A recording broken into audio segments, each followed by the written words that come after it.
Hello guys. പിന്നെ ഉമ്മ വീട്ടിലില്ല. അപ്പം പിന്നെ ഉച്ചക്കലത്തെ ഫുഡ് ഞാൻ ഉണ്ടാക്കിയാലോ എന്നിങ്ങനെ ആലോചിച്ചു. പിന്നെ ഫ്രിഡ്ജ് തുറന്ന് നോക്കിയപ്പോൾ മീൻ ഇരിക്കുന്ന കണ്ടു. അപ്പോൾ അത് കട്ട പിടിച്ചിരിക്കുകയായിരുന്നു. അപ്പോൾ ഞാനത് കൊണ്ടുപോയി വെള്ളത്തിലിട്ട് വെച്ചു.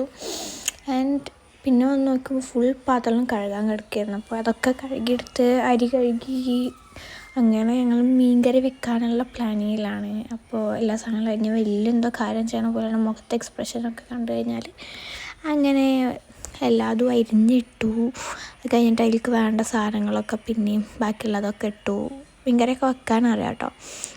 അങ്ങനെ പുളിയൊക്കെ പിഴിഞ്ഞ് വെച്ചു. പുളി ഇടാൻ മറന്നിട്ട് രണ്ടാമത് പോയി ഇട്ടതാണ്.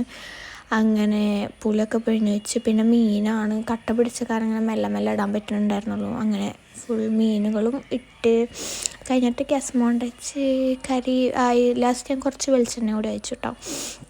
അപ്പം ആ എരിവ് ഒന്ന് ബാലൻസ് ചെയ്യാൻ വേണ്ടിയിട്ടാണ് വെച്ച്. പിന്നെ ക്യാബേജ് ഉപ്പേരി ഉണ്ടാക്കി.